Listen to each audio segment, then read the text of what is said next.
What's up, guys? I'm back. It's Nick, light as a feather. Welcome back to my channel.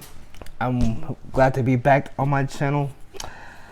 I want to share something personal with you guys yesterday, which is really healing and surprising too. I want to share with you that my dad died the day after my wedding anniversary, which is also the same day of Mother's Day weekend. And Mother's Day was actually my mother's birthday.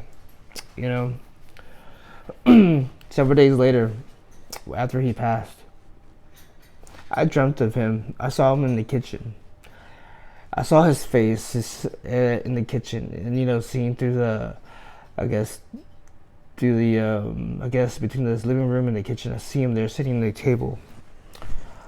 I was in the walkway towards, from far away, walking that way, and I'm like, "Dad, is that you?" I see him. I talked to him, yelled at his name, but he just stood there still, as if he didn't hear me and not happy or something. And that's it, But yesterday, I did a meditation right before bed. I don't know what that's induced the dream, the lucid dream, or maybe an outer body experience, but I went to bed at 8, okay, and I started dreaming. I dreamt that I was outside in the street, at night, with the street lamps and everything, I was on the sidewalk. I was pretty much squatting down Asian style, with the Asian squat, But then from at a distance, I could see a man walking. It looked like my dad, the silhouette, the figure, the way he walked and everything. It came closer. It was him. I started crying, that feeling of crying, of ugly crying. And I ran up to him. I asked him, "Are you real? Are you real? Is it really you, Dad?" And I told him, "I missed you. I love you. I'm sorry." And then when he heard those words, he's already smiling the whole time. When I told him I miss him, "Is it really you? You can't be real. Are you real?" He just kept on smiling even bigger the entire time. The weird thing is, we felt like we had a conversation through mind and heart, but our mouths were shut the whole entire time.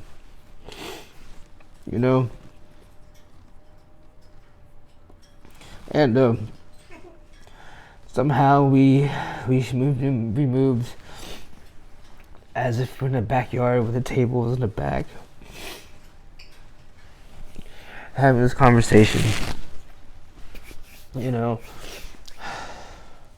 But the whole entire time I couldn't control myself crying, bawling. I was crying so hard that I woke up crying, panting, eyes watering through everything, and couldn't breathe. And I went to my mom's room, woke up my mom. I said, I woke up, I saw Dad. I told my mom I dreamt of Dad. The sad part was, my mom made a comment saying how come she wasn't able to see Dad, dream of Dad, or see him in her dreams. And I told her that I miss him, and I cried that I told her I miss him. She said that you miss him, but he's not here. As if it was too late for me to say I miss him. It was my fault. It kind of hurt me. As if she didn't understand what I was trying to say, what was communicated. I felt unheard and unseen, and misunderstood. And I felt that she was jealous because I dreamt of him twice, and that she wasn't, all as if my dad visited me, not her. you know. But it's okay. But she's trying her best to make me feel better. She's saying it's go to bed, stop crying. He's gone now. But I forgive her. You know, it did hurt though. Felt ignored. But it's okay.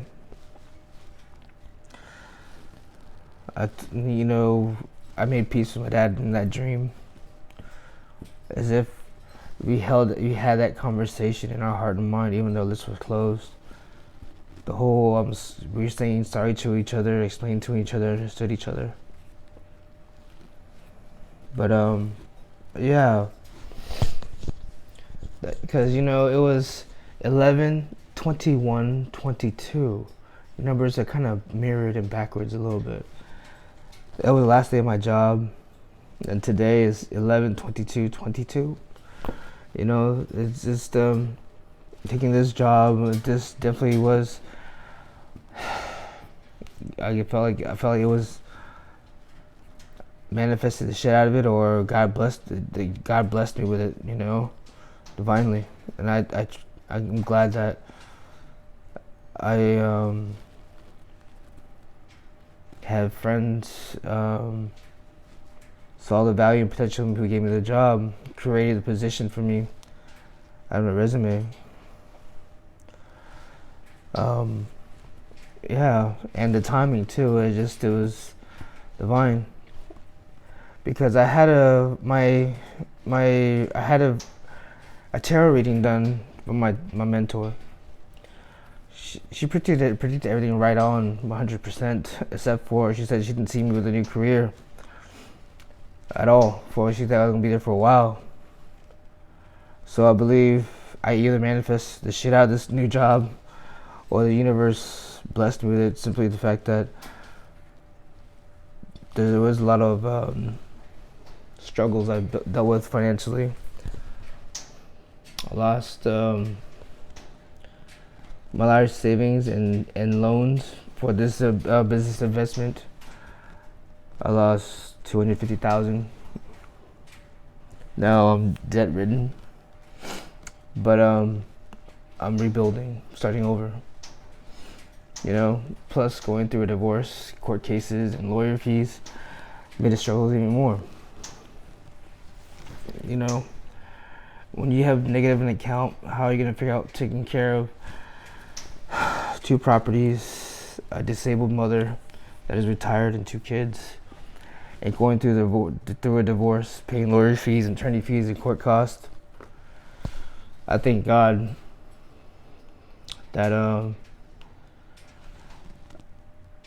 was able to pay for all that somehow, with wondering how I want to eat and feed my kids, and still put a roof over my head, and kids are able to take care of mom and stuff. I worked, like I said before, if you knew me, I wake up 2 in the morning, wake up for work, be at work at 4:30, get off of work at 3, and I'm a full-time student, and my degree program is accelerated, so I could get my bachelor's in 2 years. So there's no break. There's no summer break. It's only 1 week of summer break, if you call that a break. No winter break. And this 16-week semesters are not 16 weeks. It's actually 8 weeks. So everything is condensed. So I'm taking 2 classes, and that's already considered full time. So after work at 3, I started working out. So that takes more time and money with my trainer, and then studying, it takes me up to midnight, and I wake up at 2 hours of sleep. I'm running out 2 hours of sleep just about every day. I get lucky, I get 4, and I try to complete my work on weekends, but it's hard when I got my kids on the weekends. So it's hard for me to get my full-time sleep if I wanted to. It was so bad to the point that I wasn't able to tap into my tuition. My holistic therapist saying that you need your sleep to recover and tapping your tuition. You can't run. You can't heal and be your best self running on 2 hours of sleep. I was working myself to death to survive. You know, I prayed so hard for it. I prayed for my dad. I asked God, my angels, and my dad for help. I think I was blessed for this job. It paid not much more, but it gives me a lot more free time. And hopefully, after 3 months of my performance review, the pay raise may go up, and so I can start rebuilding again faster, and get out of debt, rebuild my money back up again. Yeah, all that really destroyed my confidence in myself, the ability to date, as a man, as a person, as a son, as a father. Really destroyed me. It really kicked off my spiritual awakening too. And I've grown so much. Been so hard on myself.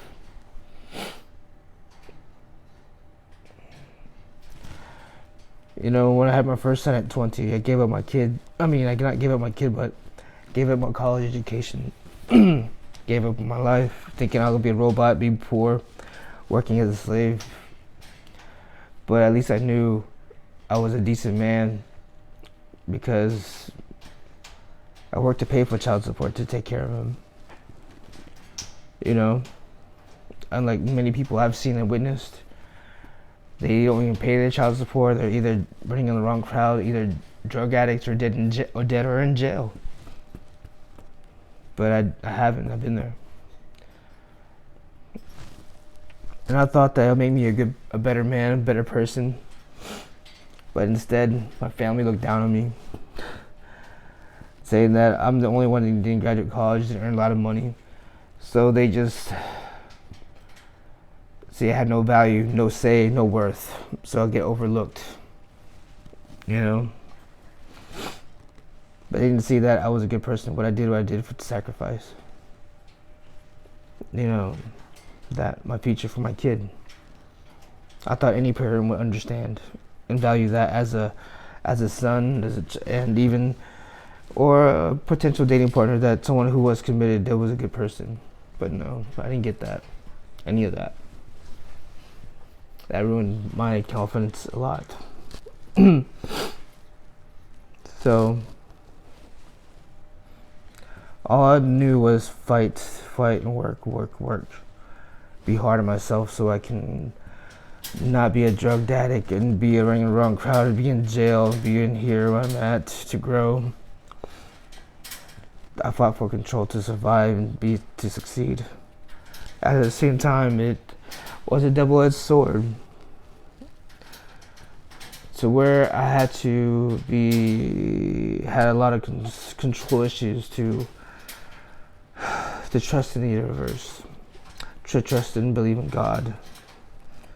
Even though I believe and love God and spiritual practices, I married both Catholicism and spirituality together. And yeah, it's hard to have faith when you're unable to do anything. And how can you love and trust all the stuff I experienced, where I had no choice but to. That's all I had left. It was so bad that I had no choice but to believe, to see the good things. That's how bad it was. When they say you hit rock bottom, like, I had no choice but to see the good things, and no had choice but to wait. I felt like I was forced to say here and wait. It was so bad to the point that when I had nothing, I'm just grateful to have something. That's how bad it was. I was forced to think positive.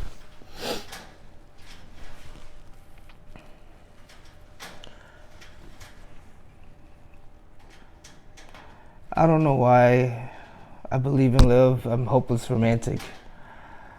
Part of me is scared to even believe in it, to even get into it again, because I feel like no one has really tried to earn it, or even try to understand me.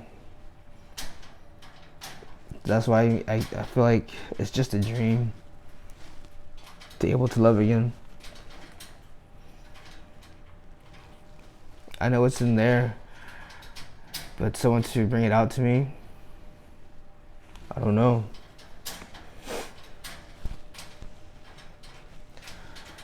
Because I don't feel safe with them. I haven't seen anyone who make me feel safe to cure.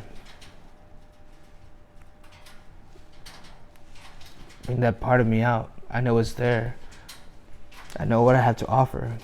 I know I know what I have. Many women would love to have, but didn't take the time to see or willing to see. You know.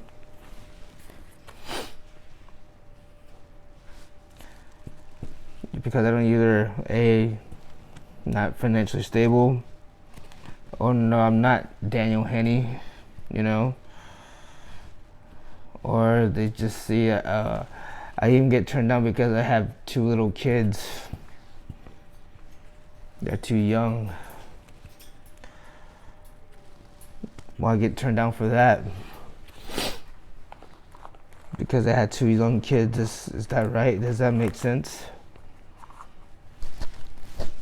But it's okay. I continue trying to love myself, trying to find the good qualities in me that I still have. They say, you know, if you love yourself, people will love you. It will love you the same way. But I know what I have. I know what I have to offer. But yet, no one still see it. Or treat me like I do it. It's hard to be positive and optimistic. But one thing that saved my life for sure is hope. All I have is hope.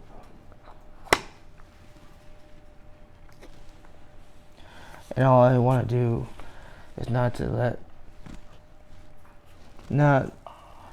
help the world, not to experience what I've experienced.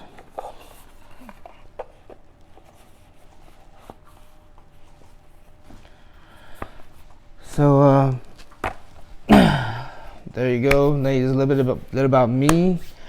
I would like to know about you. Please leave a comment. Please like, share, and I'm truly deeply grateful for your subscriptions. And I'll see you another day. Stay light as a feather. Peace.